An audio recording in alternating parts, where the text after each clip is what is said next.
अस्सलाम वालेकुम नाज़रीन, मैं हूं सैयद आज़म ज़ैदी और आप देख रहे हैं ज़ैदनामा। इस व्लॉग में आपको बताएंगे कि जो प्राइम मिनिस्टर हैं पाकिस्तान के नए, उन्होंने अब किस किस्म की आसाइशें शुरू कर दी हैं और आवाम का जो टैक्स का पैसा है उसको किस तरह से इस्तेमाल किया जा रहा है।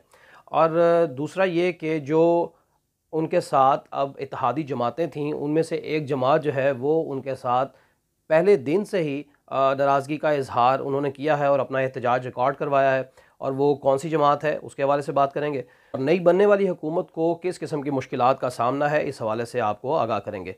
तो जिसने अभी तक चैनल को सब्सक्राइब नहीं किया, आपसे गुजारिश है कि चैनल को सब्सक्राइब कर लें और बेल आइकॉन को प्रेस कर लें ताकि आने वाली अपडेट्स आप तक बर वक्त पहुँच सकें। तो नाज़रीन, जो नए प्राइम मिनिस्टर हैं उन्होंने अपना हलफ उठा लिया है प्राइम मिनिस्टरशिप का। और उसमें इम्पॉर्टेंट बात यह है कि जो सदर मुमलिकत हैं वो हल्फ लेते हैं जो भी इलेक्टेड प्राइम मिनिस्टर होता है। लेकिन जो आरिफ अलवी साहब हैं वो बीमार हो गए और वो ना आ सके हलफ लेने के लिए, तो उनकी जगह जो चेयरमैन सेनेट हैं सादिक संजरानी साहब, उन्होंने फिर हल्फ लिया शहबाज शरीफ से।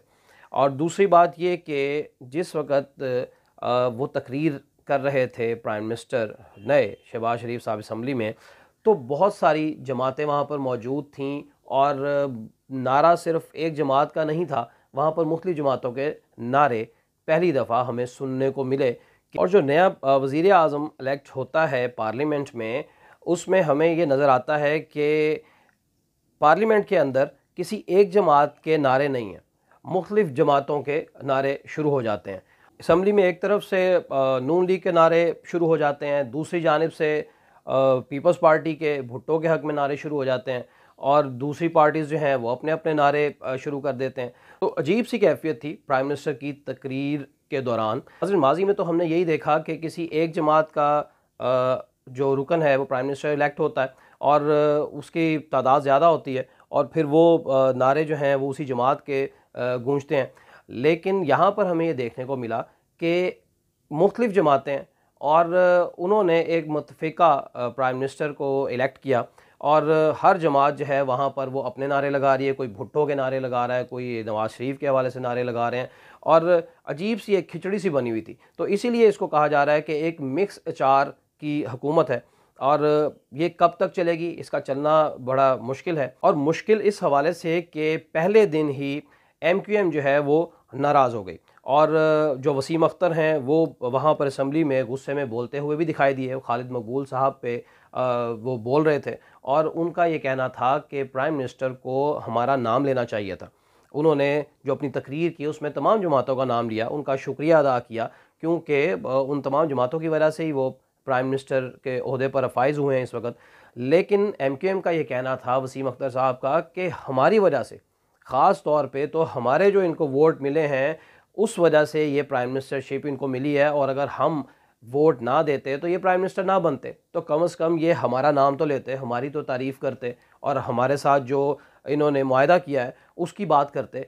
तो वो शदीद गुस्से में नज़र आए और MQM ने यकीनन इस चीज़ का भी इसको एहसास हुआ होगा MQM जमात को कि इन्होंने जो prime minister ex prime minister Imran Khan हैं उनके साथ लास्ट मोमेंट में आके एक धोखा किया या उनके साथ वो उन्होंने अपनी पार्टी अलहदा कर ली और वो अपोजिशन में जाकर बैठ गए और हुकूमत को गिराने में सबसे अहम किरदार जो अदा किया वो MQM ने किया। तो इस वक्त जो पहली आप कहें कि जो पहली चपेट पड़ी है MQM को इस एग्जिस्टिंग हुकूमत की जानिब से, वो ये कि उन्होंने उनका नाम तक नहीं लिया और या वो भूल गए या ये जान के नहीं लिया गया। अब ये तो बात बाद में खुलेगी, बाद में पता चलेगी। लेकिन जब उन्होंने अपना एहतजाज रिकॉर्ड करवाया वसीम अख्तर साहब ने और जब वो थोड़ा सा बोले तो उसके बाद शहबाज शरीफ साहब ने उनसे ये वादा किया कि वो बहादुराबाद जो उनका ऑफिस है कराची में, वहाँ पर अब वो जाएंगे और फिर जो उनके साथ मुआहदा तय पाया था उसके हवाले से वो वहाँ पर जाकर बात करेंगे। तो नाज़रीन, हमें ये नज़र आ रहा है कि ये जो हुकूमत है इसको बहुत सारी मुश्किलात का सामना करना पड़ेगा क्योंकि इन्होंने सिर्फ कोई एक दो जमातों को नहीं संभालना, बहुत सी जमातों को संभालना है। और उन्होंने अब शहबाज शरीफ ने 2 उनके अरकान के नाम भी मांग लिए हैं वजारतें देने के लिए। तो और ये भी कहा जा रहा है कि जो गवर्नरशिप है कराची की, सिंध की, वो भी MQM को दिए जाने का इम्कान है। तो इस तरह की चीज़ें अब सबको बांटनी पड़ेंगी।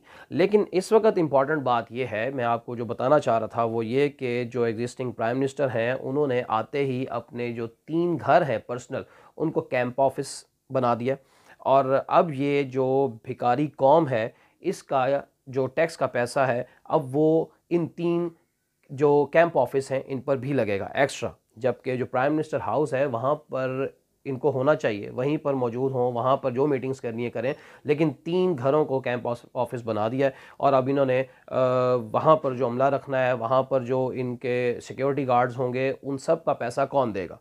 कोई पर्सनल इनकी जेब से तो नहीं जाएंगे।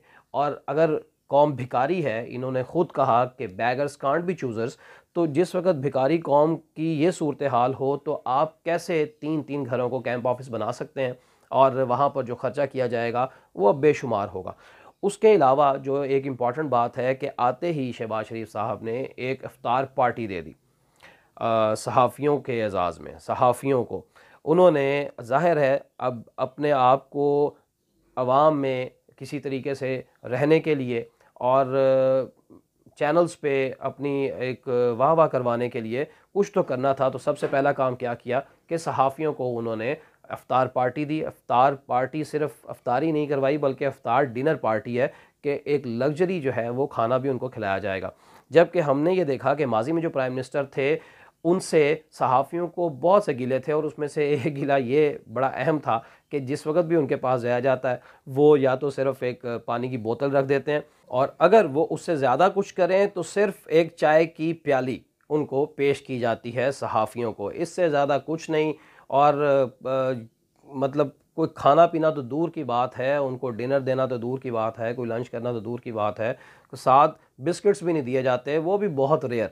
तो इस किस्म की चीज़ें जो हैं वो सहाफ़ियों को पहले बर्दाश्त करना पड़ी। ज़ाहिर है अब तो सहाफ़ी बहुत खुश होंगे। तो ये 2 बातें मैंने आपको बताई। और तीसरी इम्पॉर्टेंट बात ये कि अब जब ये टूर किए जाने हैं, प्राइम मिनिस्टर साहब का इरादा है कि वो अब पहले सऊदी अरब जाएंगे और वहाँ पे उम्रे की अदायगी होगी। यकीनन अल्लाह ताला का शुक्र अदा किया जाएगा कि अल्लाह ताला ने इस मनसब पर फाइज़ किया। वो जैसे भी किया, अब जो इस वक्त एग्जिस्टिंग अपोजिशन है, अपोजिशन तो वैसे है ही कोई नहीं, क्योंकि तहरीक इंसाफ ने इस्तीफ़े देने का फ़ैसला कर लिया है। और अपोजिशन तो बिल्कुल नहीं मिलेगी इस हुकूमत को, और ये हुकूमत अब आज़ाद है अपने फ़ैसले करने में।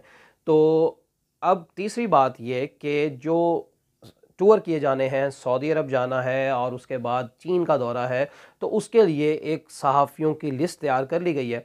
उन सहाफ़ियों को अपने साथ लेके जाया जाना है, और वो यकीनन वही सहाफ़ी होंगे जो पिछली हुकूमत में हुकूमत से तंग थे और इसके ख़िलाफ़ बयानात देते रहे। हमारे पास एक तवील लिस्ट है उन सहाफ़ियों की। अब यकीनन वही सहाफ़ी हमें इनके साथ टूर करते नज़र आएंगे। और सहाफ़ियों के ये जो टूर हैं, जो उन्होंने साथ जाना है, जो वहाँ पर उनका ख़र्चा होना है, जो उनको वहाँ पर रिहाइश दी जानी है, वो सारा पैसा किसका लगेगा? वो प्राइम मिनिस्टर का ज़ाती जेब से नहीं लगने वाला। वो हम भिखारी कौम, जिसे कहा गया है प्राइम मिनिस्टर की जानिब से बैगर्स कांट बी चूज़र्स, तो आपको भिखारी मैं नहीं कह रहा, ये कौन कह रहे हैं ये ज़रा सुनिएगा।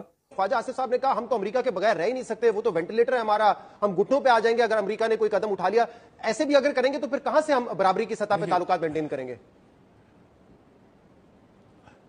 देखें कि beggars can't be choosers, please understand that. जी, तो आपने सुना कि आपको भिखारी जो हैं वो आपके एग्जिस्टिंग प्राइम मिनिस्टर ने कहा है। तो वो ये कहते हैं कि बैगर्स कांट बी चूज़र्स।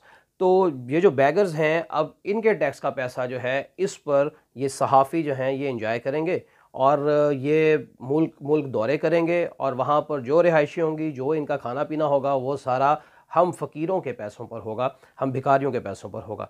तो अभी देखते जाइए, अभी तो स्टार्ट है, अभी तो हुकूमत को आए चंद दिन भी नहीं गुजरे हैं और दोबारा से वही सिलसिले स्टार्ट हो गए हैं। जबकि माजी में हमने देखा कि किस तरह से जो हुकूमत की जानिब से जो पैसा था आवाम का, टैक्स का, वो किस हद्दुल इम्कान कोशिश की गई कि उसको बचाया जा सके। और ये भी एक इम्पॉर्टेंट बात हमने देखी कि प्राइम मिनिस्टर इमरान खान जो एक्स प्राइम मिनिस्टर हैं, जिस वक्त वो वापस गए हैं प्राइम मिनिस्टर हाउस से, तो वो साथ अपने सिर्फ एक डायरी लेकर गए। मतलब चीदा सा सामान, चंद चीज़ें, और कोई सामान उन्होंने ज़्यादा अपने साथ नहीं, वहाँ पे कोई लग्जरी सामान नहीं था जो उठाकर अपने साथ वापस लेकर गए। तो उनकी ये ज़िंदगी थी। ये सहाफ़ियों ने जो उनको देखा, जो वहाँ पर मौजूद थे, अरशद शरीफ साहब और इमरान रियाज साहब और चंद सहाफ़ी और, तो उन्होंने ये बताया कि वो हमारे सामने एक डायरी उन्होंने उठाई और वो ये कहते हैं कि मैं बस ये डायरी साथ लेकर आता था अपने घर से बनी गाला से रोज़, और कोई चीज़ साथ नहीं होती थी, तो किसी किस्म की कोई लग्जरी चीज़ें नहीं थी। तो अब जो सिलसिला शुरू हो गया, ये पता नहीं कहाँ जाकर ख़त्म होगा। तो मैं मुबारकबाद देना चाहूँगा इस भिखारी कौम को कि आपके प्राइम मिनिस्टर ने आते ही आवाम के टैक्स का पैसा जो है उसका इस्तेमाल शुरू कर दिया है और वो नज़र आ रहा है। लिहाजा अगले वीलॉग तक के लिए मुझे इजाज़त दीजिए। अल्लाह हाफ़िज़।